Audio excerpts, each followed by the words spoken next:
I know it has been quite some time since our last tier list video, but there hasn't really been many Souls-like games coming out to make videos on. The last time I really played something new I think was Lords of the Fallen when we did that last boss tier list video. I probably could have done some lists for some other kinds of new games I was playing, but that's besides the point. We're here now. For those of you who don't know, we're currently getting prepped and ready for Elden Ring's DLC, Shadows of the Erdtree. So I thought it would be cool to do some sort of From Software tier list in anticipation for the DLC. This was originally just going to be a tier list of all the bosses in Elden Ring, but we'd be beating a dead horse with that one. I mean, there's a million of those videos already out there on YouTube. So I thought instead it would be cool to rank all the game's bosses as a whole, since there's not many lists like that out there. I know I've been rambling on a bit here, but just to summarize what we've got going on, this is a tier list of all the Souls-like games, specifically the bosses. So we're just going to include all From Software titles and some of the most notable Souls-likes to come out. Here, I'm still confused. I'll go again. It's the Souls-like games bosses ranked easiest to hardest. You get me? Example. Okay, so Elden Ring had harder boss fights than Dark Souls 1. Get it? You know what I'm saying? Kind of like that. Okay, before we get going here, you might have noticed the asterisk by the all. And that's because this isn't actually all of the games. I know, I am sorry, I am just the absolute worst. Trust me, I hate myself too. But there's just some titles I haven't been able to check out yet. And I mean, come on, the Souls-like genre is rather extensive at this point. Even if I had played everything I would have liked to add onto this list, there still probably would have been some random game out there that got left out. I'm only ranking the games I've been able to personally play myself so far, so we won't be seeing Bloodborne, Demon Souls, Mortal Shell, or either Neos. If that's a deal breaker, I get it, you know what I'm saying? You have full authority to just hit me in the face if we ever cross paths in real world land. But just make sure you still, drop a like before you head out, at least. Come on. With that all out of the way, sorry for the long-winded intro. Let's just get right into things with all Souls-like games, bosses, ranked easiest to hardest. Starting off the list here, at number 11, the title for easiest Souls-like game goes to none other than Dark Souls 1. I mean, now come on, this one was a freebie here. This is the title that kicked everything off. But with that being said, that also means the game itself is incredibly outdated. The game has 26 total bosses, including DLC, which is already one of the lower numbers on the list, and they all have very simple combos that are telegraphed very easily. I mean, the enemies in this game are just straight up slow. Besides that, the actual combat for this game is about as bare bones as these games can get. This all isn't really the game or From Software's fault. They were just at the liberty of whatever technology they had available at the time to put this baby together. When this game first came out, these fights were probably insane, but nowadays with how fast and innovative games are, it's hard for this to stand any sort of real challenge. Dark Souls 1 bosses are just straight up pushovers. Next on our list at number 10, we have Dark Souls 2. You'll notice a trend here pretty quick with the Dark Souls. With them being the oldest titles, they're naturally going to be the easiest out of the bunch. Mostly for the reasons I explained in the previous entry. I mean, these games are just super slow, really easy combos, not a whole lot of fights, yada yada. In Dark Souls 2, there's a total of 32 bosses, which is a step up from the last installment, but I will say I definitely enjoyed my time with Dark Souls 1 more. Next on the list at number 9, naturally, we have Dark Souls 3. Now this game actually only had 25 total bosses, which is lower than the first two in the franchise. But with this game being a lot newer, they've of course been able to innovate on the combat. The first two games are straight up cakewalks, but there's actually some fights in this game that'll have you perking up a bit like, oh wow, this is actually taking some thought here. Most notably, probably Nameless King. That's probably one of the most solid From Software fights ever. That was a great fight. Or the Lord of Cinder, like the final boss fight for that game, that was also pretty solid, not gonna lie. Next on our list at number 8, we have Remnant from the Ashes and Remnant 2.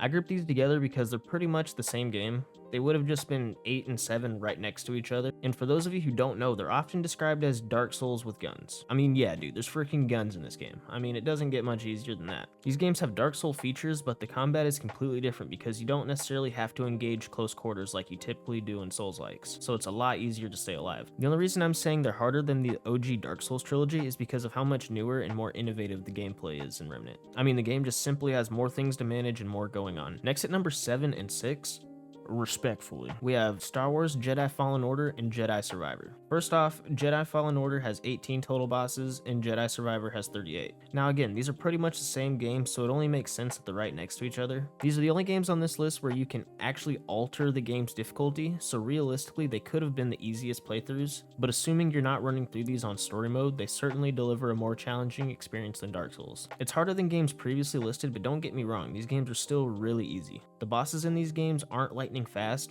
like some other notable Souls-likes, giving you plenty of time to dodge or react, and the combos are very easily telegraphed, and most of them only even have single fight phases. At first, I was thinking about just putting Jedi Fallen Order down a bit lower on the list because it only has 18 boss battles, but they're still kind of hard, you know what I'm saying? They're still harder than what they got going on in Dark Souls.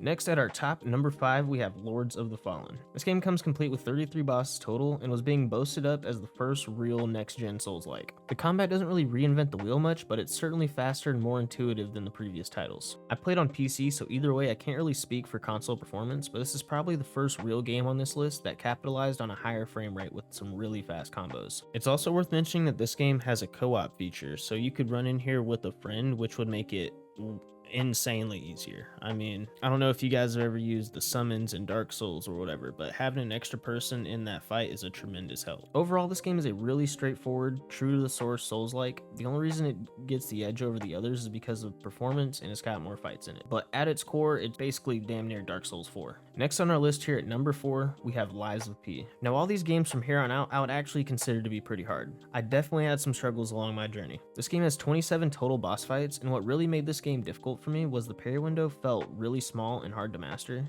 and your weapons just straight up breaking in the middle of a fight messed me up a lot more times than I'd like to mention. The bosses in this game barely ever give you a second to breathe either. The onslaught of 3-4 hit combos is endless, and if you're caught on the back foot trying to scramble to get a heal pot off, it can be hard to get back into the groove of things. Next, with our top number 3 hardest Souls-like bosses, we have Wulong Fallen Dynasty. This game has 31 total bosses, which is pretty average for the list, but what really sets this game apart is its different style of combat. This game is super parry heavy, and the bosses are moving at lightning fast speeds. There's also quite a lot happening on screen visually during each fight, so it can be pretty easy to lose sight of what's really going on. The fights are also heavily dependent on breaking your enemy's stance meter in order to inflict high damage, so you can't really just poke and get out.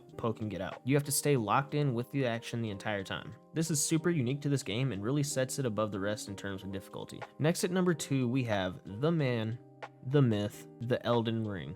Now this game comes complete with a whopping 123 boss fights, not counting some of the repeats, which is absolutely insane. A good portion of that number is just random mini bosses, but most of them are some pretty heavy hitters with a huge amount of combos and patterns that can be damn near impossible to read. Most of the main required bosses have an entire second phase too that completely changes up the fight. The bosses in this game and our last entry are true works of art.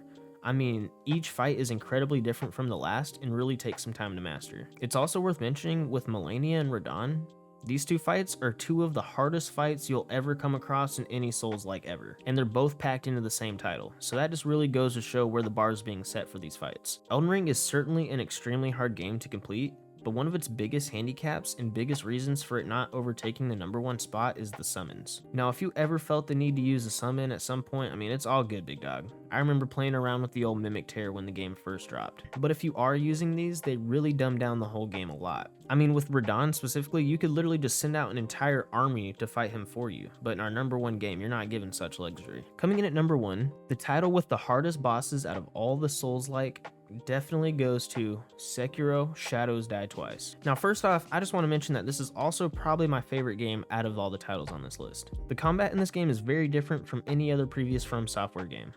Like Wulong, it's also extremely parry heavy and relies on you breaking stance meters to deliver fatal blows to an enemy. This again is a huge change from the typical Souls-like combat because it actually forces you to stay in the action and fight unless you want to play Dodge Simulator for 3 hours per boss. The bosses for this game are also extremely well made. Most have 5+ different combos and a whole second or third phase to each fight. From Software also made multiple variations of major boss fights that completely change up depending on how you're progressing in the story. And we can't mention Sekiro without talking about homie G over here, Mr. Sword Saint Ishin. I mean, holy that might have been the hardest boss fight in any game ever. I never had a second to do anything. The whole fight was a fever dream. I mean, I don't even fully remember the experience. It's kind of hard to compare to Malenia since they're in 2 completely different games with different combat systems, but this dude definitely gives her a run for her money. I think I'd definitely rather fight Malenia again than Ishin. Well, that's gonna about do it here for the list today, everybody. This obviously isn't scientific fact or anything. This is all purely based on my opinion.